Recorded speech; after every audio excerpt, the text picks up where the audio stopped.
Oke, halo mahasiswa Indonesia.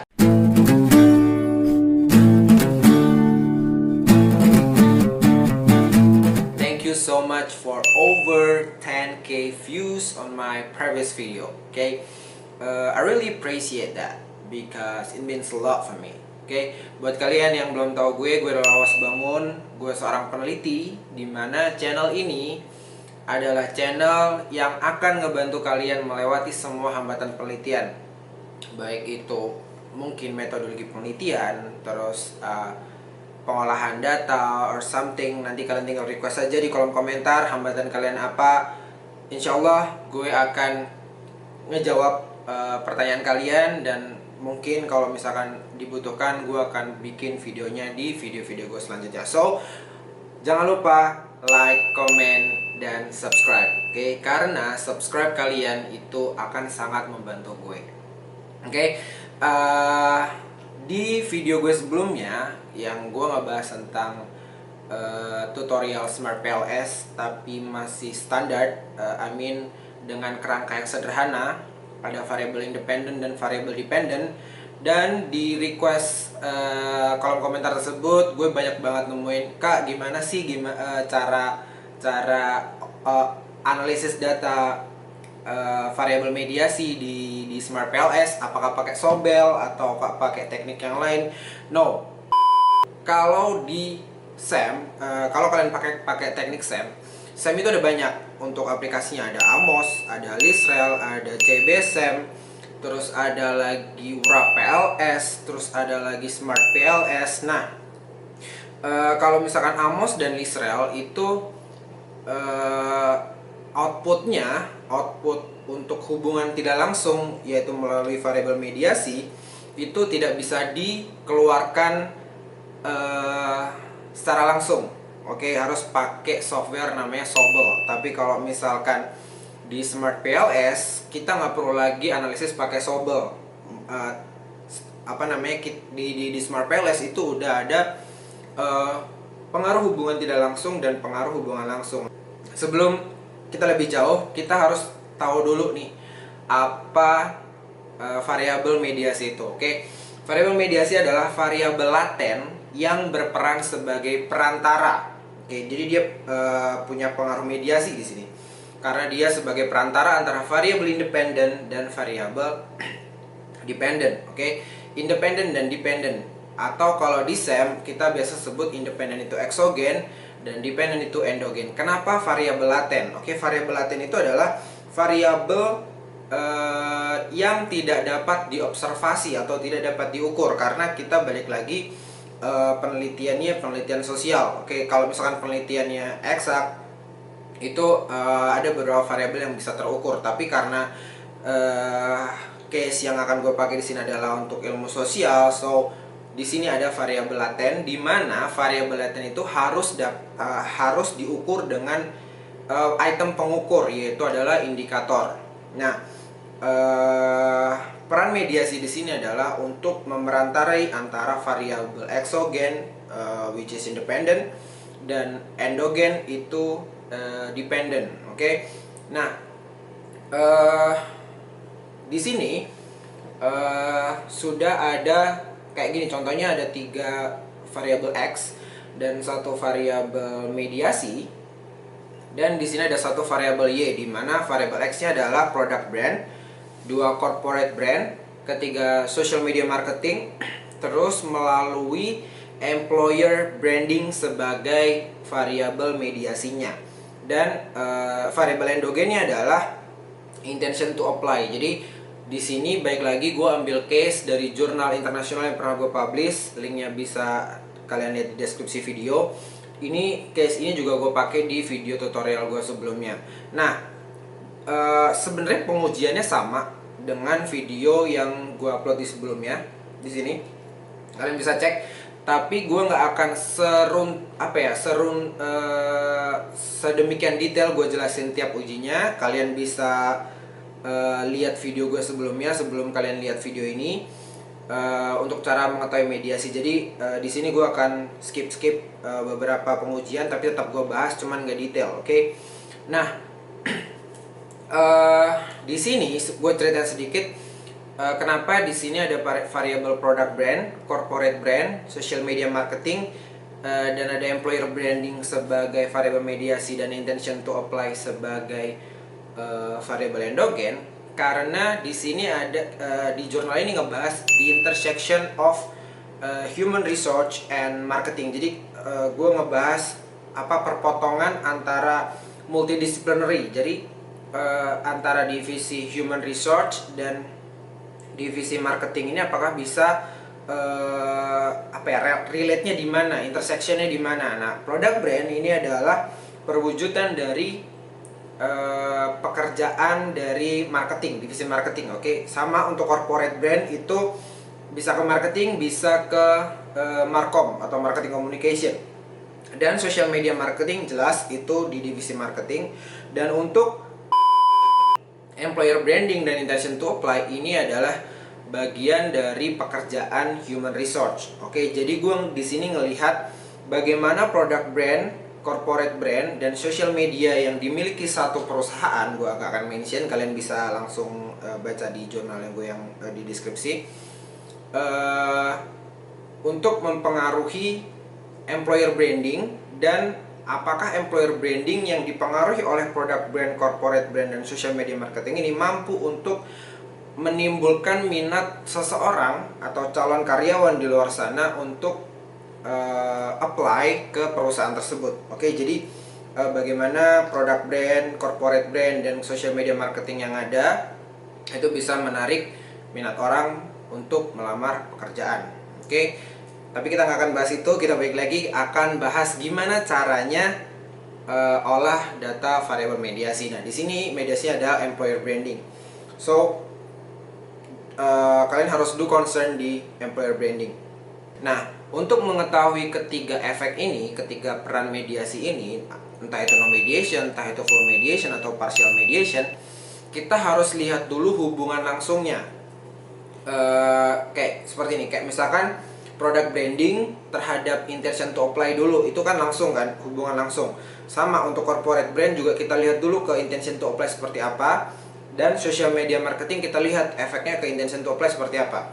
Nah, setelah itu, setelah kita dapat hasil dari hubungan langsungnya, kita melihat gimana ketika employer branding ini berperan sebagai mediasi. Apakah dia merubah hubungan langsung yang tadinya nggak ada employer branding, misalkan signifikan jadi nggak signifikan, atau sebaliknya. Oke, nah kapan dibilang no mediation? Dibilang no mediation itu ketika hubungan langsungnya, let's say product brand ke intention to apply itu kita temukan signifikan, misalkan. Oke, dan ketika ada employer branding masuk di tengah-tengah antara product brand dan intention to apply,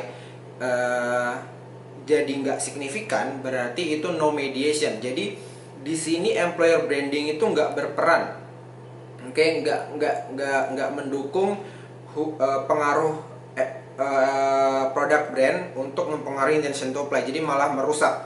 Oke, jadi di sini keberadaan employer branding tidak diharapkan.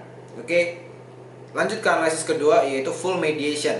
Ketika product brand dan intention to apply ini tidak signifikan untuk hubungan langsungnya, tapi ketika employer branding masuk sebagai peran mediasi jadi signifikan, nah ini employer branding berperan sebagai variable mediasi yang berperan penuh. Oke, full mediation. Jadi keberadaan employer branding ini di kondisi yang kedua itu sangat diperlukan. Oke, tanpa adanya employer branding, product brand sebagus apapun tidak bisa mempengaruhi orang untuk menimbulkan minat seseorang untuk melamar pekerjaan. Oke, nah untuk case yang ketiga adalah partial mediation. Ketika hubungan langsung antara product brand dan intention to apply ini signifikan, tapi ketika ada employer branding di tengahnya itu masih tetap signifikan, jadi itu namanya partial mediation. Oke, ada atau tidak adanya employer branding, product brand tetap berpengaruh terhadap intention to apply. Oke, jadi yang pertama gue ulangin lagi, no mediation itu keberadaan employer branding tidak diharapkan. Oke, untuk yang kedua itu full mediation berarti keberadaan employer branding ini sangat diperlukan. Oke. Untuk case yang ketiga, partial mediation, itu ada atau tidak adanya employer branding tidak menjadi masalah gitu, karena masih signifikan. Oke, mungkin di kalian bertanya-tanya, Kak, gimana kalau yang tadinya nggak signifikan terus ada employer branding nggak signifikan lagi? Yaitu masuknya ke no mediation. Jadi karena dia nggak memiliki pengaruh mediasi untuk merubah hubungannya ke signifikan. Oke, jadi itu masuknya ke no mediation. Nah, kalian harus tahu base ini dulu sebelum kita lanjut ke cara pengujiannya. Di sini gue punya 10 hipotesis. Oke. 7 hipotesis di sini adalah hubungan langsung dan 3 sisanya itu adalah hubungan tidak langsung. Di mana hipotesis pertama itu ada product brand ke employer branding, terus H2-nya itu corporate brand ke employer branding, H3-nya social media marketing ke employer branding. So, H1, H2, H3 ini adalah untuk melihat pengaruh langsung 3 prediktor variabel independen ataupun eksogen terhadap variabel mediasinya. Oke. Dan untuk H4, H5 dan H6 ini untuk mengetahui ketiga prediktor product brand, corporate brand dan social media marketing terhadap intention to apply, langsung ke intention to apply. Jadi kalian harus concern di H4, H5 dan H6 untuk melihat perubahan mediasinya. Oke. H4, H5 dan H6. Oke, untuk H7 itu adalah employer branding terhadap intention to apply. Nah, di sini mungkin kalian timbul pertanyaan, kenapa H1, H2, H3 dan H7 ini kita analisis? Karena jalur inilah yang membuat employer branding berperan sebagai mediasi di sini. Oke, tanpa adanya jalur itu, employer branding ini bukan variabel mediasi, karena as I said before, employer branding ini adalah variabel perantara antara predictors atau independen atau exogen terhadap dependent ataupun endogen. Oke. Dan H8, H9, H10 yang berwarna merah ini adalah jalur tidak langsung, let's say product brand terhadap employer branding dulu dan intention to apply. Oke. Atau kadang ada yang nyebut product brand terhadap intention to apply melalui employer branding. Oke, so jadi terserah kalian mau nyebutnya seperti apa. Yang pasti arah panahnya adalah arah jalurnya adalah product brand, employer branding dan intention to apply. Itu untuk H8. Terus H9 corporate brand terhadap employer branding terhadap intention to apply. Sama untuk H10 adalah social media marketing dan ke employer branding dan ke intention to apply. Jadi kalian harus concern di H4, H5 dan H6 untuk melihat hubungan langsungnya, dan H8, H9 dan H10 untuk melihat pengaruh tidak langsungnya. Jadi kalian lihat perubahannya apakah signifikan ke nggak signifikan atau yang tadinya tidak signifikan ke signifikan. Nah, oke.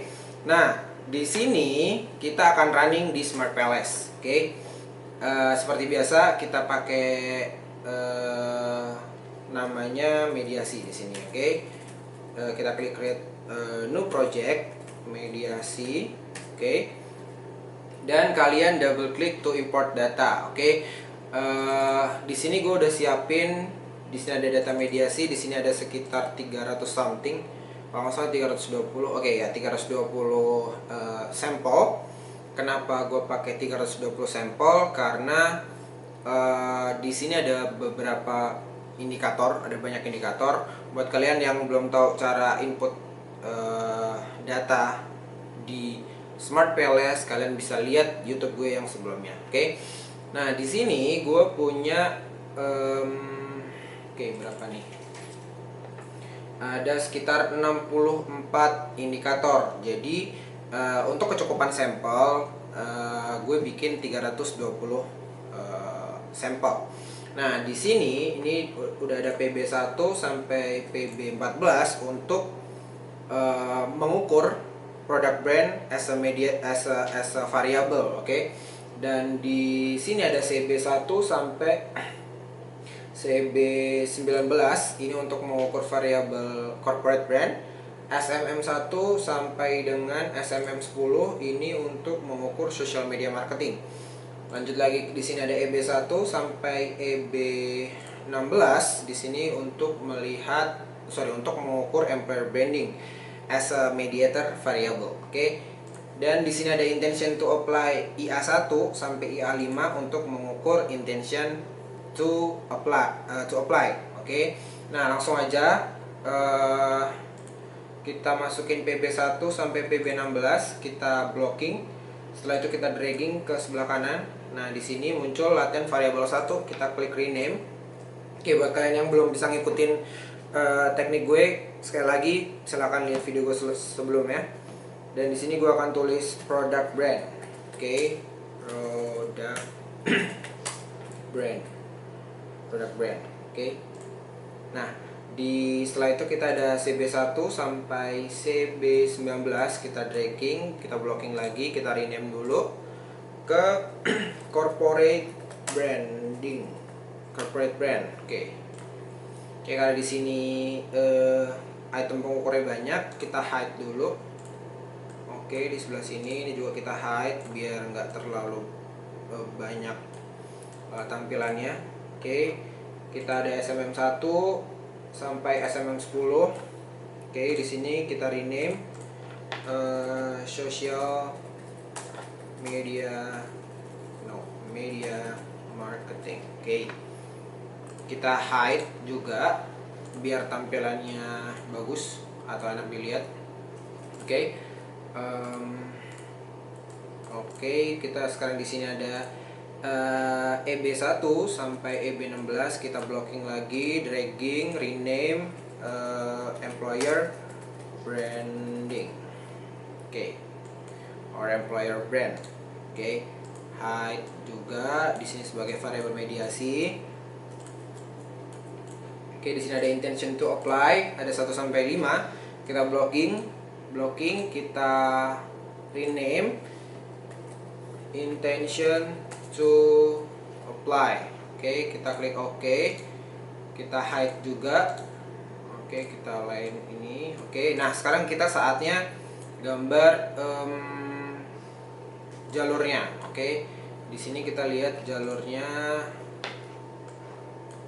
Oke, kita punya H1 itu di PB ke EB. Kita klik connect product brand ke employer branding as H1 dan H2 CB ke employer branding kayak gini. Terus social media marketing ke employer branding. Di sini ada H1, H2 dan H3. Sekarang kita lanjut ke H4. Oke, H4 ke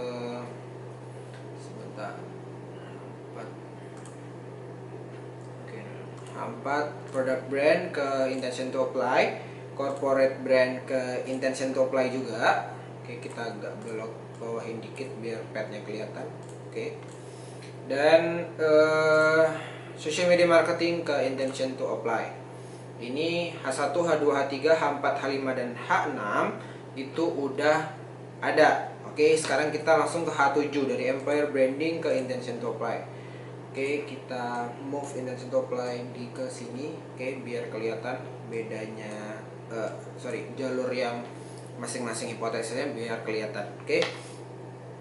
Terus kita H8, H9 dan H10 itu nggak perlu kalian create karena dia automatically create nanti ketika variabel mediasi ini sudah dijadikan sebagai variabel endogen dan eksogen. Oke, ada jalur yang memerantarai antara variabel prediktor atau independen atau eksogen ke endogennya. Oke. Nah, sekarang kita langsung ke analisis yang pertama, yaitu adalah measurement model. Tetap kita harus melalui pengujian measurement model dan struktural model. Oke. Yang pertama, kita menganalisis validitas indikator dari masing-masing variabel. Yang pertama kita lihat outer loadingnya dulu. Di sini gue pakai sesuai standar yaitu 0,7 dan Mas boleh pulpen di tasnya. Kita langsung aja calculate ke PLS algorithm, terus biarin standar karena kita analisis jalur, jadi kita analisis path dan kita start calculation. Nah di sini kita langsung aja ke outer loadings dan pastiin yang di bawah 0,7 atau yang berwarna merah itu kita delete dari framework. Oke, kita catat dulu ada CB1.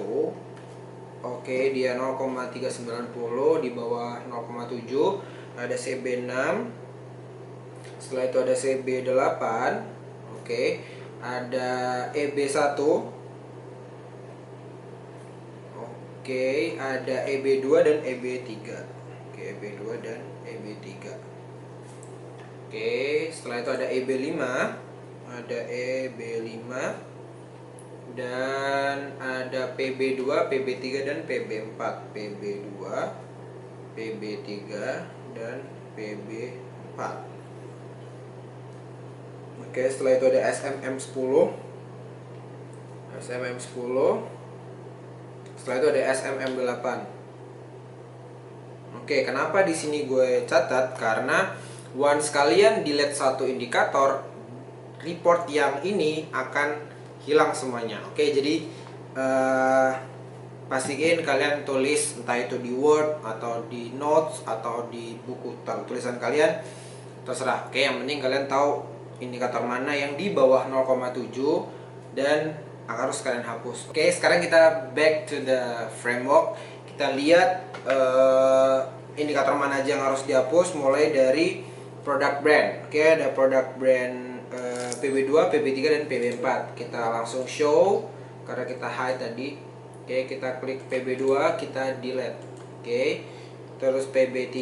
Nah, nih once kalian hapus PB2, report yang tadi hilang. So, sangat penting untuk kalian catat indikatornya. Terus PB3 kita klik delete. PB4 kita klik delete juga. Setelah itu kita hide lagi. Oke, karena PB2, PB3 dan PB4 sudah dihapus. Kita langsung ke corporate brand. Kita hilangin CB1, 6 dan 8. CB1 kita klik, kita delete. Oke, CB6 kita delete dan CB8. Oke, kita hide lagi biar analisisnya enak nanti. Terus social media marketing kita show. Oke, ada SMM10, SMM8. Oke, kita hide lagi. Terus tadi PB udah, CB udah, sama SMM udah. Kita lihat employer branding. Kita show EB1 hilang, EB2 hilang, EB3 hilang, EB5 hilang. Oke, kita hide lagi dan kita calculate ulang ke PLS algorithm. Oke, kita klik start calculation. Kita klik outer loadings, kita pastiin lagi tidak ada yang di bawah 0,7. Oke, karena di sini udah hijau semua, berarti dia udah di atas 0,7. Kita langsung bisa lari ke pengujian selanjutnya, yaitu AVA, Average Variance Extracts, di mana AVA ini adalah nilai yang dimiliki oleh setiap variabel seperti corporate brand, product brand, employer branding, dan social media marketing, dan intention to apply. Oke, kita langsung aja ke construct reliability and validity. Di sini kita klik AVA di sebelah kanan, paling kanan. Itu ada corporate brand 0,651, terus employer branding 0,640, intention to apply itu 0,783, untuk product brand 0,699, dan social media marketing 0,700. Jadi semuanya udah di atas 0,5. Oke, berarti sudah lolos pengujian average variance extracts. Oke, sekarang kita masuk ke discriminant validity. Oke, kalau convergent validity kita sudah lihat dari outer loadings dan average variance extracts. Nah, di discriminant validity kita nemuin adanya lacking. Oke, di mana product brand, korelasi product brand terhadap corporate brand itu lebih tinggi daripada korelasi antara corporate brand dengan corporate brand itu sendiri. So, Di sini kalian harus melakukan penghapusan indikator paling rendah. Di sini gak akan gue bahas karena kita concernnya di mediasi. Kalau gue jelasin gimana caranya nurunin discriminant validity akan panjang. So buat kalian yang belum tahu bisa cek video gue sebelumnya di Smart PLS. Di situ gue udah kasih tahu ke kalian gimana caranya nurunin nilai discriminant validity. Oke. Nah, selanjutnya adalah di discriminant validity ada cross loading. Oke, dimana kalian tinggal klik tabnya di sebelah sini, di sebelah for all worker. Nah, di sebelah tab for all worker itu ada cross loading, dimana di sini itu mengkorelasikan antara indikator terhadap variabel yang dituju. Oke, gue juga akan skip ini karena nanti akan terlalu panjang. Setelahnya syaratnya adalah semua convergent validity dan pengujian discriminant validity harus sesuai dengan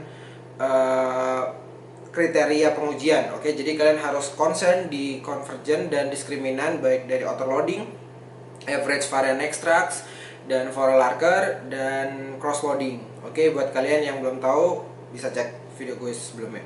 Dan langsung aja kita ke structural model. Oke, ke model struktural, dimana kita lihat R-square-nya. Nah, karena di sini ada dua variabel endogen termasuk variabel mediasi, itu as I said before dia mempunyai dua peran ganda, yaitu endogen dan eksogen. Nah, di sini employer branding memiliki nilai R-square-nya 0,651, dimana ketika dikonvert ke persentase jadi 65%. Nah, sebesar 65%, employer branding ini dipengaruhi oleh product brand, then corporate brand, dan social media marketing. Oke, nah untuk intention to apply itu ada 0,818, dimana ketika dikonvert ke persentase jadi 82%. 81-nya yang 8 di round up ke atas jadi 82%. So, intention to apply di sini sebesar 82% dapat dijelaskan oleh product brand, corporate brand, social media marketing, dan employer branding. Oke, karena employer branding di sini juga as a predictor buat intention to apply. Oke. Nah, setelah R-square kita lanjut ke path coefficient, di mana path coefficient ini untuk mencari arah hubungan positif dan negatifnya sebuah hubungan. Oke. Jadi ketika kalian pakai two-tailed, path coefficient ini berfungsi untuk melihat arah hubungan positif maupun negatif. Dan T-statistics itu untuk melihat signifikansinya. Kalian bisa lihat signifikan atau enggak. Tapi kalau kalian pakai one-tailed atau berpengaruh atau tidak saja arah hubungan, ya kalian bisa melihat p-value. Oke. Kita mulai dari path coefficient. Oke, path coefficient di sini. Nah, di sini sudah ada nih. Kita mulai dari hipotesis pertama, yaitu product brand terhadap employer branding. Di sini muncul 0,261, berarti dia di atas 0, di mana product brand mempengaruhi employer branding secara positif. Oke. Untuk H2 kita lihat corporate brand itu ada ke employer branding itu menghasilkan 0,306, di mana arahnya juga positif. Dan yang terakhir H3 untuk yang ke employer branding itu 0,297, berarti semua hubungan baik itu product brand, corporate brand, dan social media marketing memiliki hubungan positif terhadap employer branding. Oke, kita lanjut ke H4, H5, dan H6. H4 itu adalah product brand terhadap intention to apply. Jadi di sini, nah ini ada 0,225, berarti dia positif. Oke, setelah itu ada corporate brand. Nah, corporate brand terhadap intention to apply di sini negatif karena dia minus 0,0009, di bawah 0. Jadi arah hubungan corporate brand terhadap intention to apply itu negatif. Nah, setelah itu H6-nya adalah social media marketing terhadap intention to apply, di mana di sini ada 0,048, masih di atas 0, berarti dia mempunyai arah hubungan yang positif. Dan untuk tadi udah berapa? H1, H2, H3, H4, H5, H6, 7. Sekarang H7 itu dari employer branding ke intention to apply, di mana di sini punya path coefficient 0,691, berarti dia masih positif. So di sini hubungan langsungnya kita dapat simpulkan ada 1, 2, 3, 4, 5, 6, ada 6 hubungan hipotesis yang berpengaruh positif dan ada 1 yang berpengaruh negatif. Oke, arah hubungan ya. So kita lanjut ke T-statistics, kita run bootstrapping untuk lihat signifikansinya. Kalau bisa calculate ke bootstrapping. Oke.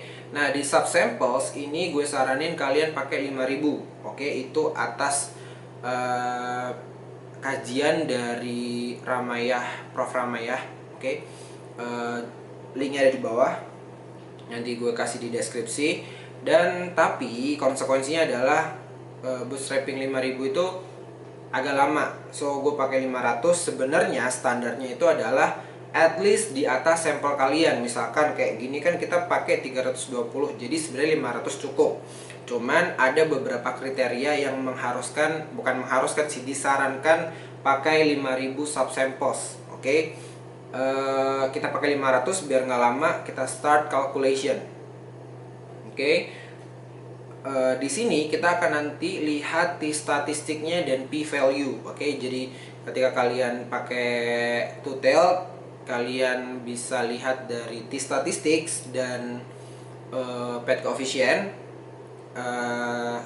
Once kalian pakai one tail, kalian melihatnya di p-value.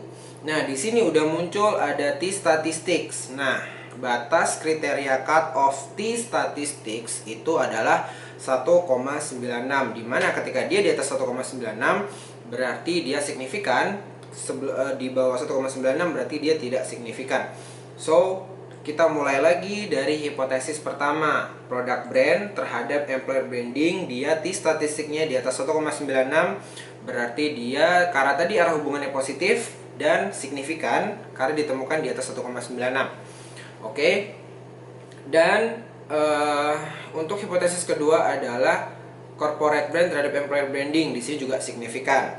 Terus social media marketing terhadap employer branding di atas 1,96, yaitu 3,857, berarti dia signifikan. Jadi H1, H2, H3 secara positif dan signifikan mempengaruhi employer branding. Oke. Dan H4, H5 dan H6. H4 yaitu product brand terhadap intention to apply itu signifikan juga, positif dan signifikan. Untuk corporate brand terhadap intention to apply dia negatif dan tidak signifikan. Oke. Kalau kita lihat dari p-value-nya itu di atas 0,05, berarti dia tidak berpengaruh. Oke. Setelah itu kita lihat social media marketing to intention to apply. Dia positif, namun di bawah 1,96 berarti dia tidak signifikan. Berarti social media marketing berpengaruh terhadap intention to apply secara positif, namun tidak signifikan. Kalau kita lihat dari p-value-nya, dia di atas 0,05 berarti dia tidak berpengaruh. Oke, sebenarnya ketika T-statistik itu ditemukan di bawah 1,96 itu udah pasti tidak berpengaruh. So apapun arah hubungannya, karena dia tidak berpengaruh, jadi arah hubungan positif dan negatif ini tidak berlaku. Oke, tapi tergantung teori yang kalian tuju, karena banyak banget teori di luar sana yang mengatakan interpretasinya berbeda-beda. So cari teori yang mendukung dan sesuai dengan penelitian kalian. Oke, dan kita lihat yang H1, 2, 3, 4, 5, 6 sudah, berarti H7 yaitu employer branding to intention to apply, berarti dia di atas 1,96 berarti dia signifikan. Dan p-value-nya di bawah 0,05 berarti dia berpengaruh. Dan sekarang saatnya kita lihat hubungan tidak langsungnya. Nah, gimana caranya melihat hubungan tidak langsung? Kalian bisa klik di specific indirect effect di bawah final results poin nomor 3. Oke, yang pertama dapat coefficient, poin kedua ada total indirect effect, yang ketiga specific indirect effect. Kalian bisa klik di sini. Nah, di sini itu dimunculkan original sample. Original sample ini adalah pet coefficient yang tadi di report TPLS algorithm ini ke skip. Kalau kalian lihat dari report PLS algorithm, kalian bisa lihat indirect effect di bawah path coefficient. Nah, di sini ada path coefficient sama, let's say corporate brand terhadap intention to apply kan 0,212. Nah, di sini juga 0,212 corporate brand. Oke. Jadi original sample ini adalah path coefficient di PLS algorithm. Oke, tapi ketika kalian running bootstrapping, namanya berubah jadi original sample. Tapi basically sama, itu melihat hubungan positif maupun negatif. Nah, di sini hubungan tidak langsungnya sangat jelas, di mana product brand melalui employer branding dulu, terus mempengaruhi ke intention to apply. Nah, di sini kita lihat hubungannya positif dan signifikan. Oke. Corporate brand juga sama, positif dan signifikan. Untuk social media marketing pun sama. Jadi ketiga hubungan tidak langsung itu mempengaruhi secara positif dan signifikan. Wait, bukan itu hasilnya. Yang harus kalian lihat adalah perubahan dari hubungan langsung dan hubungan tidak langsung. Hubungan langsung yang as I said before, kalian harus lihat H4, H5, dan H6 untuk membandingkan H8, H9, dan H10. Oke, kita lihat dulu hubungan langsungnya, yaitu H4, H5, dan H6. Oke, kita lihat di path coefficient di sebelah sini. Oke, kita catat dulu H4. Oke, H4 itu product brand terhadap intention to apply, yang ini berpengaruh positif. Oke, dan signifikan. Oke. Terus H5 itu ada corporate brand ke intention to apply, itu negatif. Oke. Negatif dan tidak signifikan, berarti tidak berpengaruh. Oke.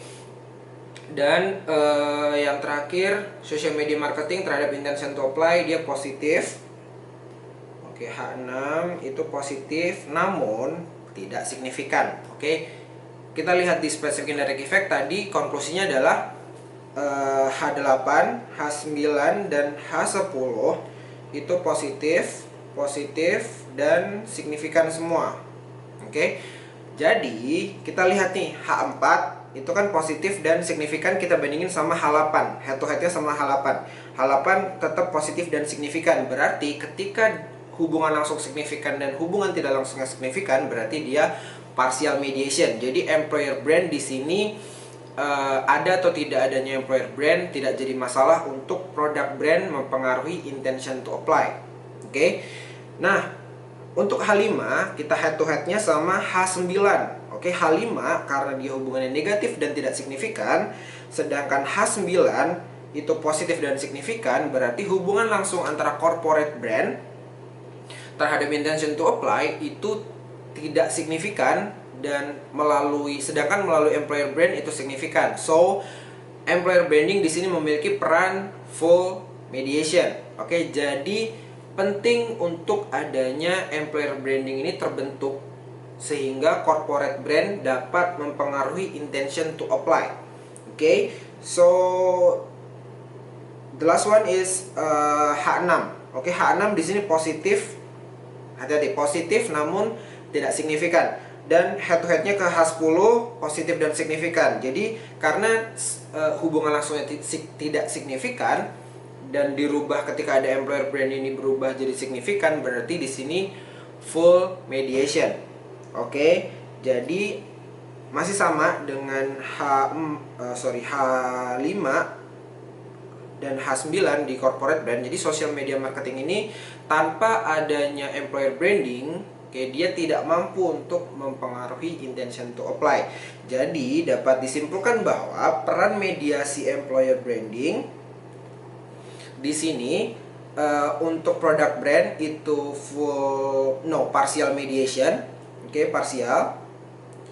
Nah, untuk corporate brand dia full mediation, dan untuk social media marketing dia full mediation. Oke. Jadi di sini peran mediasi variable employer branding tidak memiliki analisis satunya lagi atau no mediation, dia tidak ada no mediation gitu. Jadi benar-benar di sini tanpa adanya employer branding, product brand corporate brand dan social media marketing itu tidak dapat mempengaruhi gitu secara signifikan. Tapi kalau misalkan produk brand tadi, kecuali produk brand tadi ada atau tidak adanya employer branding tetap berpengaruh. Oke, gua reminder lagi, sebelum kalian analisis ini, kalian harus pastikan step by step pengujian measurement model dan struktural model, baik itu convergent, diskriminan, R-square, F-square, model fit, blindfolding, terus dan lain-lain, itu harus memenuhi kriteria pengujian, harus lolos dulu baru kalian bisa analisis mediasinya. Oke, ketika semua ini belum lolos, hasil apapun hasilnya di event itu positif atau negatif, signifikan nggak signifikan, pengaruh atau nggak berpengaruh, tidak bisa dipertanggungjawabkan karena pengujiannya belum lolos. Oke, karena di sini gue fokusnya di mediasi, jadi kalian harus lihat video gue sebelumnya untuk tahu gimana caranya analisis atau assessment masing-masing pengujian. Oke, itu aja yang bisa gue sampaikan. Jika kalian ada pertanyaan, silahkan tulis di kolom komentar, atau ketika kalian punya hambatan lain, baik itu di Smart PLS atau di aplikasi-aplikasi lainnya, silahkan request. Jangan lupa subscribe juga. Nanti gue akan bikinin video-video selanjutnya untuk kalian bisa melewati semua hambatan penelitian.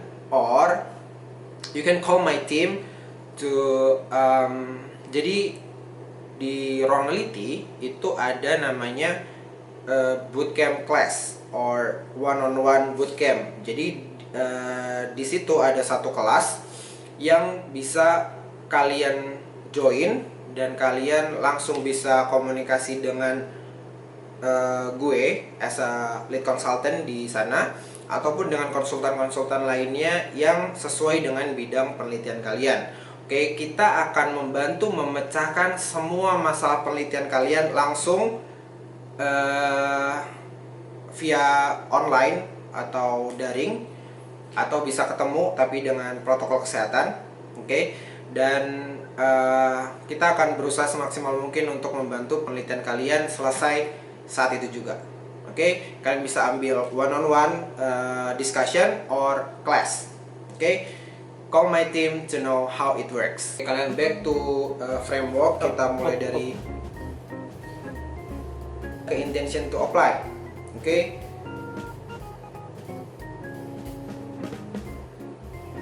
kurang guys, hipotesis gue kurang. Stop dulu.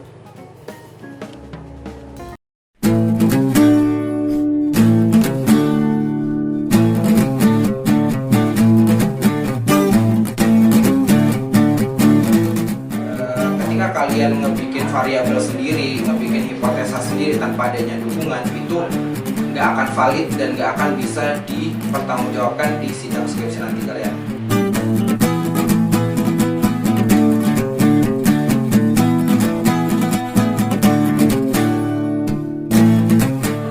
Iya pasti. Coba di showing hasilnya mas. Itu udah nggak bisa dipakai, udah nggak bisa diapa-apain. Kalaupun mau dipakai, itu harus nge-delete semuanya.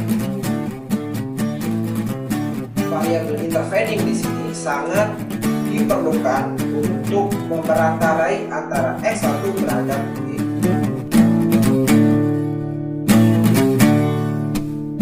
ruangliti.com